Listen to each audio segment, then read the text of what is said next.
It's interesting to have a chat to Dan.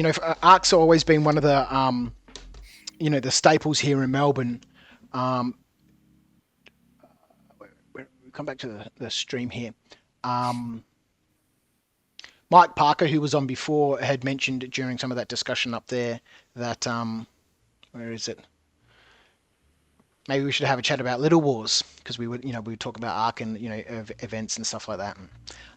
It would be great to see Little Wars pop back up here again in Melbourne. Little Wars is a small sort of showcase and participation event that happens in Melbourne. It hasn't happened now, obviously, for a couple of years, but you could see all the different sorts of stuff there. And JP would be familiar with Little Wars. I'm sure he's put on games there for Yeah, we've done historical and Napoleonics.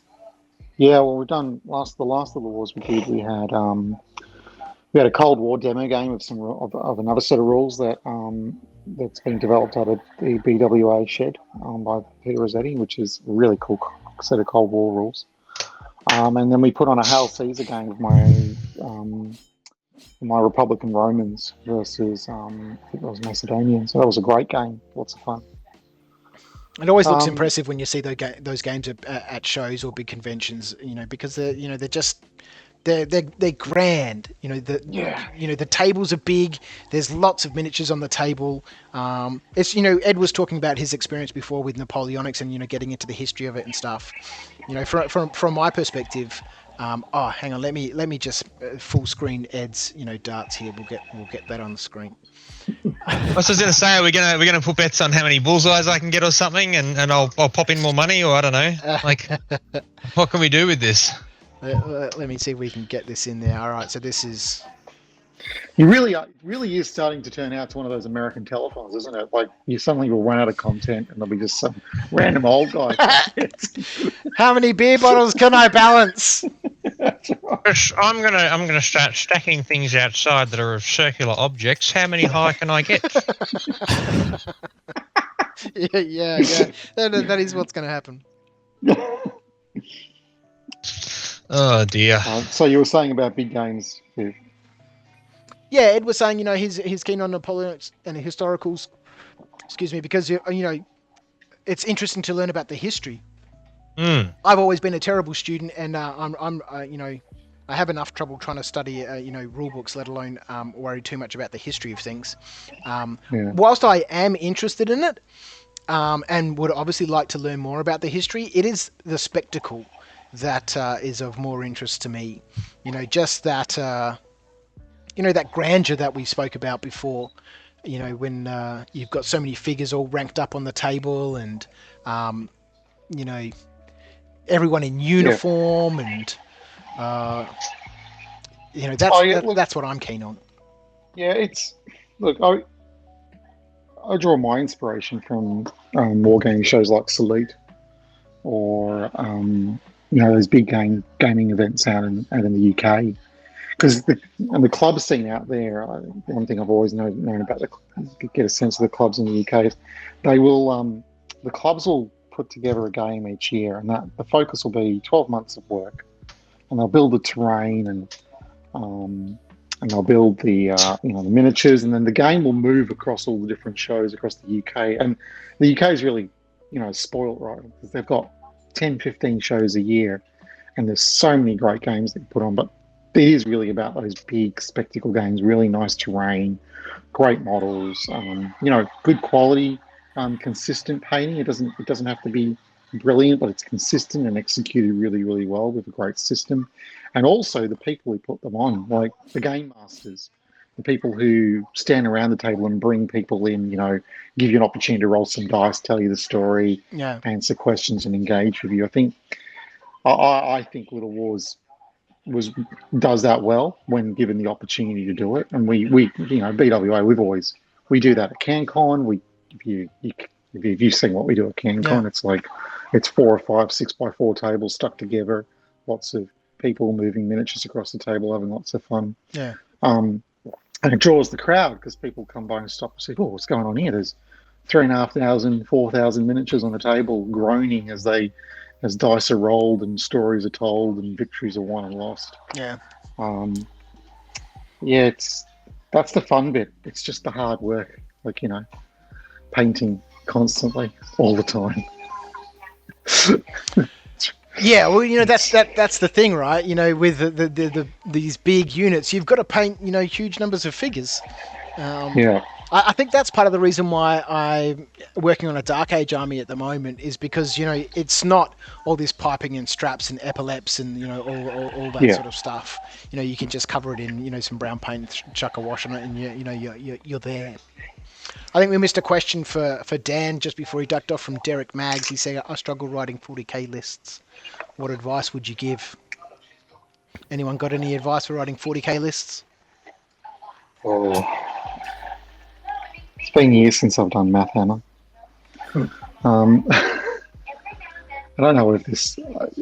No, I got nothing. No, we got nothing. Troy Murphy, this is an interesting thing, and I don't think this is something that it pops up, across the historical, sphere.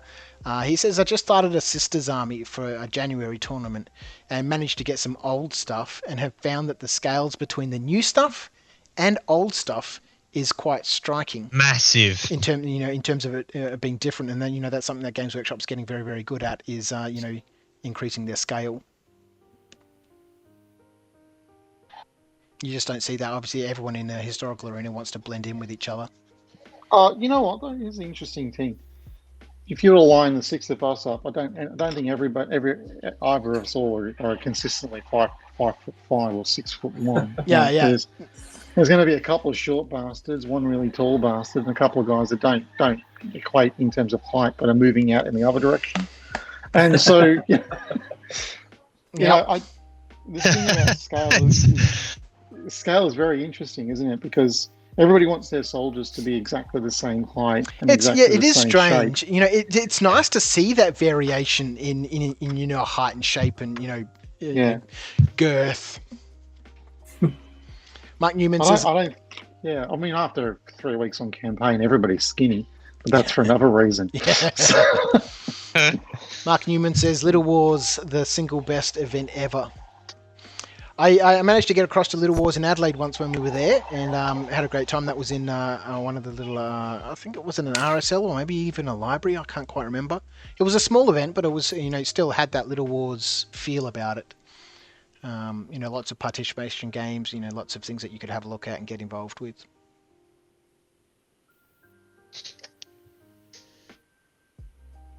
Jason says, "I had lots of..." Go on. I'll go on good. No, go on good. I was going to say, Jason posted here and said, "I had lots of fun at Little Wars. That's where me and the guys played a crazy flying Gorka Morka Inquisitor 28 madness thing." I think I even remember that. Remember seeing that game. It was a spectacle, he says. Question for the chat as well as the guys on the host. So, with lockdown, one of the things we've kind of worked on is playing games remotely. So, one person being the pushing all the models around the table, and people yelling and screaming at you over Skype or Zoom, rolling dice and stuff like that. Have any of you guys actually done that, or stared into doing that?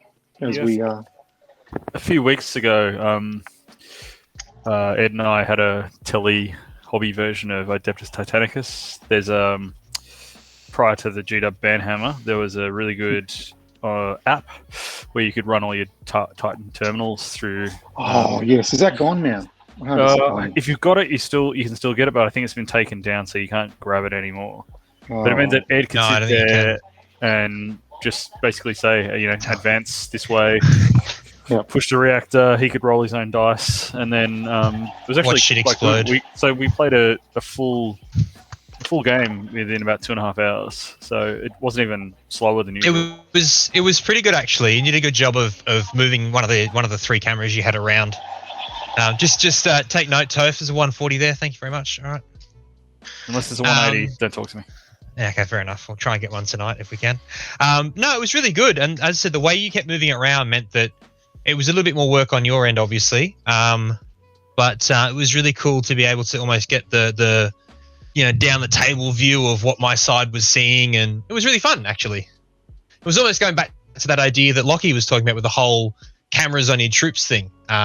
was a very interesting way of looking at the board. So yeah. Well, his comment reminded me of one of our friends dialed in to watch because we were doing it over Google Meets, and it said, the ultimate version of this was to be putting cameras on every Titan's head, and you can only see what they see from the viewpoint of the Princeps, and then run it that way. Hold up on that throw, Ed. I've just seen a comment. I'm just fixing up the chat. We'll get the start board nice and big up on the screen here. We'll throw that over. What was the comment? The Real Disco Boy says, Ed, I will add to my existing donation what you throw on the next dart. As in 3 darts or 1 dart? I think he said 1 dart. I think we'll go 1 right. dart and. Fucking hell! It's no pressure, eh? Like, all right, let's see how we go. This is amazing how much this changes how I want to throw the dart now. the pressure with a dog running through my legs as well. Shit, drum roll. It's a 1. It's a 1. Yeah, $1. I mean, the next one was 60. And the one after that was 20, but there you go. Oh, that's funny. Absolutely overgripped and shanked it from the pressure. Amazing. There you go, CJ. Just 1, mate. So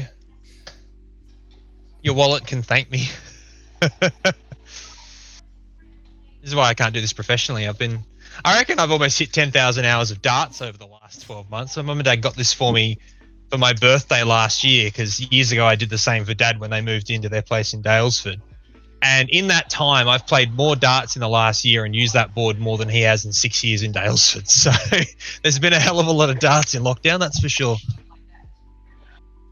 Oh, and Poppy, you've knocked off some Lego from... Okay, glad we found that. So he goes on. The Real Disco Boy says he's only played games remotely on using a tabletop simulator. I know that Mike, who was on earlier on, him and Lance from Battlefield Accessories have been playing games remotely over Skype or Zoom or something like that.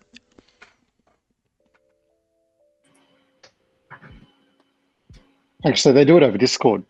I catch up with them on a Friday sometimes, and that's where Mike's gone off to now. And they'll do it over Discord. Amazing. Yeah.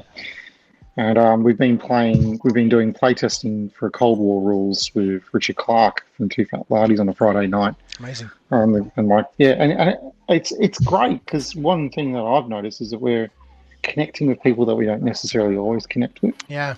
And I think that's one of the silver linings of everything, like you leveraging technology to connect and talk and chat with people that we wouldn't normally do that with. So. Yeah, it's helped highlight that these tools that are available do allow us to have these levels of contact and communication that in the past we probably might not have thought was possible or approachable. Getting harassed by a fan down here. What you doing, Pop? Mitch says this has also been good for lockdown, is a dog. I can't believe how quickly she's grown. It's been amazing. Yeah. Mitch says games are something that he's put on hold during lockdown. Games are just one of the things I put on hold during lockdown. Nick says, I know some people have been using TTS for online gaming, but it doesn't have the same appeal. Yeah, I have to say I'm the same. I'll do virtual gaming, like if someone's controlling the board, like I did with Toph that time. That was really good.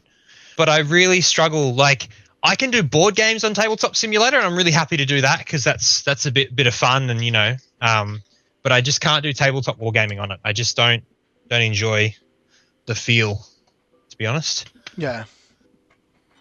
Kentucky Fried Gamers is back. He was on this morning. Hey, welcome back. And he says, good morning from the US. Welcome back. Oh, I missed this comment. I'm behind on the chat. Well, the chat is 30 seconds behind us. The Real Disco Boy said, I'm giving you 2. I think that was 2 shots. And then he said, okay, 81. What, $61? No, CJ, that's ridiculous. Oh, God. Meanwhile, I'm stuck on trying to check out on 5. What you doing, Poppy? Ian mentions that NWA is more than a group of friends. It's the largest club in Australia. Are they, the NWA? No, maybe there was a confusion there. So I was talking about BWA as a group of friends. NWA is the largest club in Australia. Yeah, it's all right, 12 done. Amazing. You beat me. You're looking good, man. 30 minutes. But yours are a lot nicer, so everything evens out, mate. So I'll just throw that up so the chat can see it. 12 figures for JP in this session. So I've seen it come up a couple of times, JP, how you do your basing. So right now you've glued them down. I'm assuming that's wet PVA there? Yes. And so the wet PVA, I use Woodland Scenic's static tack. So it's actually used for static grass, but it's quite tacky and thick. And what it does is it doesn't. The normal PVA glue will kind of shrink in, and you'll still get a bit of a lip of the base. But this stuff actually dries relatively thick across the board. Right. So it doesn't really shrink. It doesn't shrink. So what it does is it blends the the mill of the metal on the model into the MDF, so that when I then place, I'll put another layer of PVA and then I'll put sand over the top of that. Yeah. And so there's none of that. Sometimes when you put things on when they've got a little base themselves, you put it on top of a model, and once you put the flock on, this little thing. step. Yeah. I learned how to do this from a guy in the UK, and it just works a treat. The glue is really sticky and holds really well, so I don't have to worry about models knocking off. And there's another layer of PVA glue to go over top of that as well. So how do you come back once you've put your sand and your texture on there with a paintbrush? How do you, just very carefully, or? Just very, very carefully. And I use generally what I'll do is the sand goes over, and then I'll put I have a Vallejo old wood, which is it's a mid-tone brown. So that goes over the top of the sand, seeps into the sand, and I'll just dry brush that. Yeah. And then I use actually some of the Luke's APS stuff to flock in the and the mixie does, and that goes straight over the top of that, and then static grass and stuff. So it's a bit of a process, but the whole idea is I really want the models to meld into the base so that they don't look like they're and I don't want to go around clipping plastic or metal tabs off, because then you run the risk of damaging feet. So this provides a really good connection to the base, while at the same time blending it in. Yeah, it looks great. I'm just going to bring up your blog on YouTube. So you got your on Facebook, sorry. So you got your 12 figures done. JP, Nick, how did you go, mate? Sorry, I'm using myself. I've got Mr. Frog's face and lips, and I'm playing with his helmet. I've put the latest work up on our group chat. So okay, put it up on the stream if you want. Here we go. Those eyes look great. Let me get that on the stream over here. So we'll just slide that over. That's a gorgeous looking figure. It's been really good fun. I'm not sure I'm okay with the NMM yet, but I'll play with it. I love those eyes. Few weeks, I suppose. I don't know. But, no, the eyes were good. I like his lips too. Yeah. I wasn't sure about putting pink lips on a frog, but I think it works. I think it really works, and all that texture you've put into them looks great. Yeah.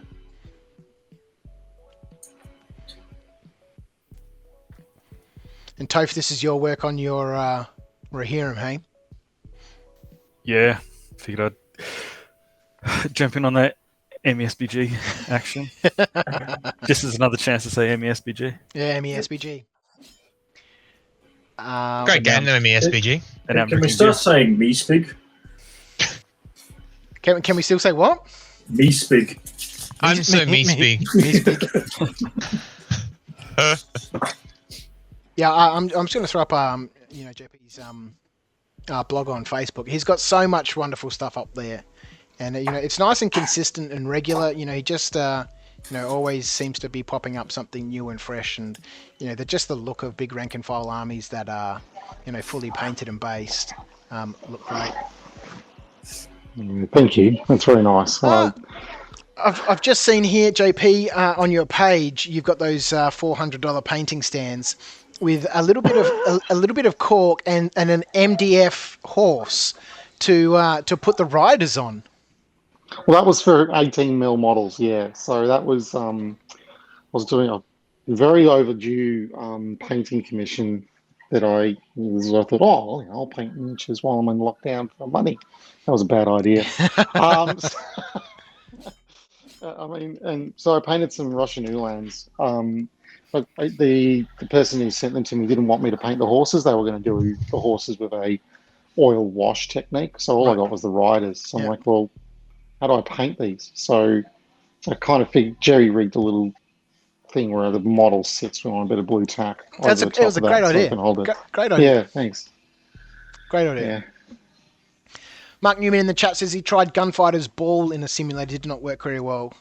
And he said he lost the camaraderie. Oh, the real Disco Boy says that takes you over the 8K. Congrats, lads. Let's go have a look, hey? Oh, yeah, the $61 would have taken us over. Thanks heaps, mate. What a legend. Lucky you gave me 2 darts and not one. The $8,065.90. What a legend. Amazing. And thanks, guys. He's put a comment there says his $81 donation for Ed's poor dart showing. 81. Jesus Christ. Lucky I got that triple 20. Thanks, mate. Mark Newman, I showed some pictures of your Prussians. JP and Mark Newman says, lovely Prussians there. Well done. What brand? Those are Calp miniatures. Calp. Yeah. Great brand. Really crisp and raised detail on their sculpts. Probably some of the finest Prussian miniatures out there. Even better than the Perrys, if I would hazard a guess in terms of the range and extensive collection. Really gorgeous models to paint as well. So Jason asked to see some pictures of some of your completed basis stuff, so I'm going to show them. You've got some wonderful, there's some baggage trains and some artillery here, some from August. Selection of projects finished over the last few months. It's gorgeous. I love seeing JP's work. Let's throw that up in the stream here. And this is for me the reason why I'm interested in not in the Napoleonic period, where you have all these wonderful uniforms and, like I said, the spectacle of things, because it just looks so entertaining for your eyes. It's a visual feast. There's so much detail, and people walking around in these huge big hats. Oh, hang on. What I'll do is I'll wander down and I'll open the cabinet up, and you can see a couple of the other collections as well. I don't know how the camera will work, but we'll see how we go. It focuses fairly well, so you should be okay. Like your Prussians, we could see pretty clearly before. So let's see how we go here. So this is my Roman collection. Let me pin this up. Wow. So this is my Polybian Republican Roman army. Then I've got just down here in the dark is a small English Civil War army. Sorry, what was that, JP? My headset cut out for a second. What was that? No, this is just down here in the dark is a small English Civil War battalion. Your favourite topic. I would like to do some English Civil War stuff. I have a whole Perry's. The Perry's English Civil War stuff's gorgeous, and I have a whole bunch of that I've still got to paint. Up here is a Macedonian pike phalanx I'm working on. I'm just waiting for some additional decals to come before I finish that off. This is my Space Wolf army. It's a little bit old, and I'll just zoom in on this dude. Focus? I don't think so. No. And then if we scroll down here, there's all my AT Adeptus Titanicus stuff. And then these boxes are probably the nicest piece of work. Now down there are a whole bunch of ancient Greeks. So I've got 12 units of ancient Greeks, and then these are some Macedonian war elephants. Oh, lovely. Are they plastic kits or are they metal? No, those are resin and metal They're from Aventine Miniatures. Yeah. I've got those pictures are actually on the blog. So if you scroll through all the pictures in the blog, they're nested deep down in there. But yeah, look. I mean, I've played 40k for years, but really, it's historicals these days. My Republican Romans are really. I mean, apart from my Napoleonics, this is the Napoleonics right now. It's all packed away. Yeah, there's so much wonderful stuff there. So much wonderful stuff. Yeah. But go jump onto Facebook and do a search for the fifth column, and you'll find JP's blog page. Whilst I don't paint any Napoleonics at the moment, it's just nice to see fully based and fully painted stuff that looks good. It's been well done.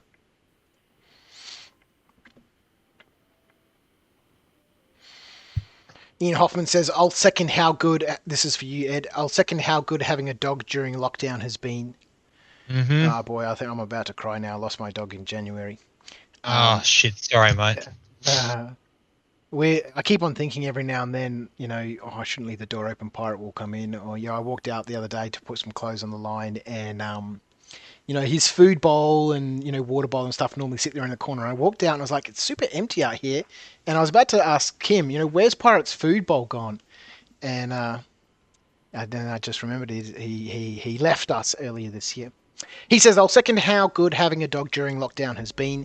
We've now investigated how every tree, bush and signpost within 5 kilometres smells. Great for my mental and physical health to get out of the house. Western Tabletop has popped back in again, says we're with you, Viv. Glad to see you're still going. Well, I don't have a choice, right? I've got to be here until 10 a.m. tomorrow. That's what I said I'd do.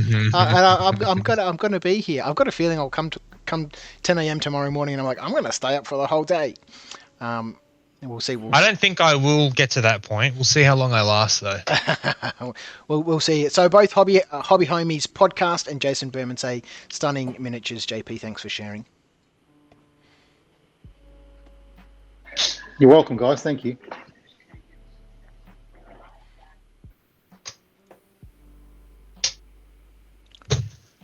Just going to go back and check the hashtag. Where is it not coming up? Sorry, I promise I'll start painting again soon. I just need a break. So got a few more things up here. Let's pop this up here on the stream. We'll go down here, click that, transition this over. So Cameron Davidson's been working on some Blood Bowl stuff, making progress on a Nugelritters blocking out colours using contrast paints and washes. I have no interest in doing anything or playing anything Nurgle related, but I'd love to paint them just from the, the crazy opportunity to just go crazy with colours and washes and glazes and battlefield accessories. For 6 hours work has been painting, they look like some Germans in their field grey. Amazing work. Oh, there we go. If anyone is on Instagram and wants to see the massive Battlefleet Gothic fleet, it's up there, the big Mr. B. That's a huge collection. And still waiting for more.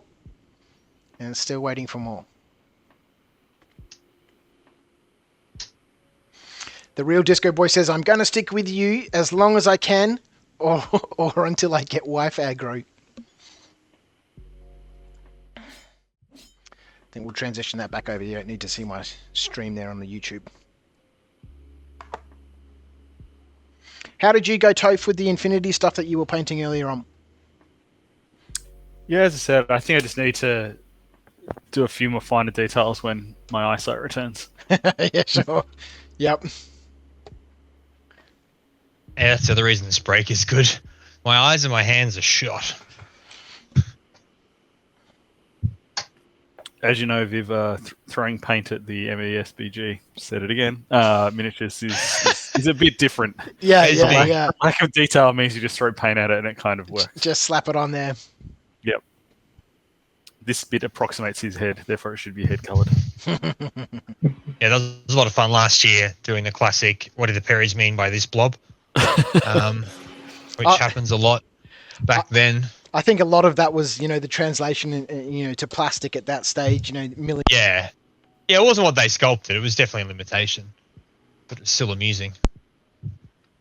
It's not as beautiful as it is today. So, you end up with a whole bunch of this. Is that a hand or part of the feathers on the quiver, or His bow. there's a little bit of, creative. It's whatever license. colour I paint it. Yeah, That's what it is. yeah.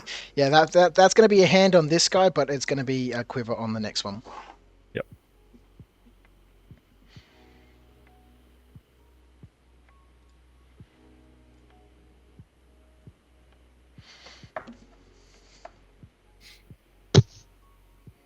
I reckon, we're coming up to 12 hours now, halfway point. Mhm. Everyone's done a smashing job. I reckon I might actually get all of these figures done. I've almost finished, coming back with the black to clean up my dry brushing. After that, I've got some purple, tiny little bit of purple. I've got some weapons and some quivers and some faces, and then these guys will be good to join my Gondor army. Yeah, I'm going to crack on to the other 9 and see if I can't get them done in the next few hours. I'm hoping they'll be a little bit simpler now that I've done a bunch, but, famous last words, right? My darts have gone off, so it's definitely time to stop this activity and move back to painting.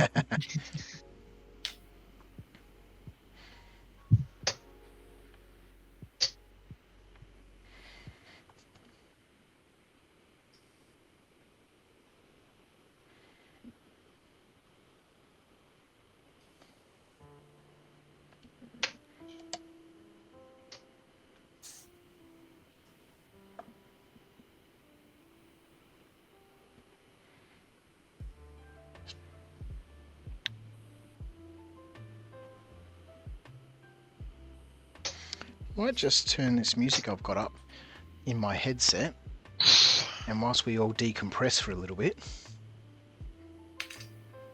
we can let chat listen to a bit of music.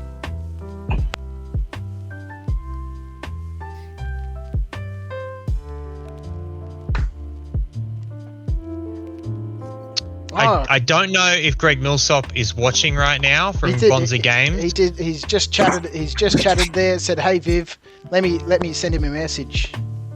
Yeah, massive thanks to Greg for donating that Delta 10 box. If you haven't seen their models, my God, they're some of the best modern military figures I've seen on the market. They're fantastic. So I'd highly recommend having a look if you can be bothered. And show some love to a local business, as always. They do. The figures that they're making are absolutely glorious. I might turn that music back. I'll send him the link, so if he wants to jump in and have a chat, then it'd be great to get him in, and we can have a bit of a chat. Find out how he went about. What was the motivation for him behind making that game? It was a great success on Kickstarter, and the figures are just gorgeous. Where am I going? Which page am I at? Here, and here. Jordan Cole says, just woke up and I've got a 6-hour drive back home for the weekend. I'll be hanging around for a little while. Well, thanks, Jordan, for tuning back in. It's kind of, it's amazing that, some people have been watching, gone to bed, slept, and then woken back up and, popped back in. It's just, it seems so strange to me. Oh, come on. Oh, darts is a fickle game for those who don't play it. Here's Greg. Let's get him in. That's the wrong screen. I've got to click over here. G'day, Mr. Millsop. Thank you so much for jumping in. How are you? You'll be muted, Greg, when you pop in. You'll have to unmute your microphone. Yo. There we go. How are you? Can you hear Oh. me? We can hear you. Are you there? Very low. Hang on. Very quiet, Greg, which is rare for you. But anyway. Can't hear you, gents. No one's talking at the moment, so. Can you hear us, Greg? No, you can't Hello, hear hello. us. No, No. just double checking. Being loud for him. We'll let him play with his settings for a little bit. And see. While he does that, Viv, it's been a pleasure, but I'm calling it at the 12-hour mark. What was that? Tomorrow morning. Who's that, Topher? Yeah. Thanks, Topher. Thanks for coming on, man. You're a legend. I appreciate you hanging out. Thanks for letting me do this crazy stream and being a part of it. Appreciate it. No worries. Good luck. Thanks, Good to see you, bro. I'll see you in the morning. See you later. See ya. Yeah. So Greg has ducked out. Or just send him a message on Facebook and.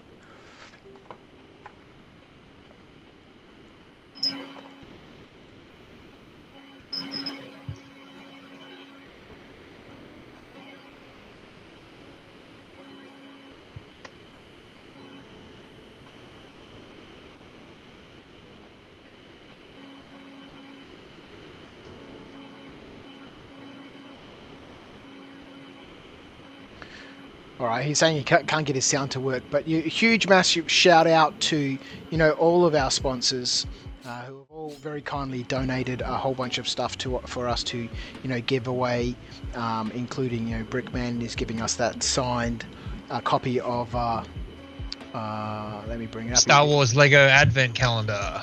Yeah, that's the one. Yeah, which is very cool. The Star Wars Lego Advent Calendar. Signed by Brickman himself, which we will auction off after the show to raise a little bit more money. So all of these people have been very kind. War and Peace, Demented Games at Run Twisted, Greg there from Delta 10, Matt from Hobby Stations, the guys from Hobby Homies podcast, Conquest Creations, Battlefield Accessories, Black Star Gaming, Back to Basics, and there's been a bunch of other people who have given us some stuff for us to give away, which I had hoped to do during the stream, but I've tried to fiddle around a little bit, but I can't get the chat box, the bots working to, shout out and record all the responses. And my brain is fried and trying to do that by hand. Maybe I should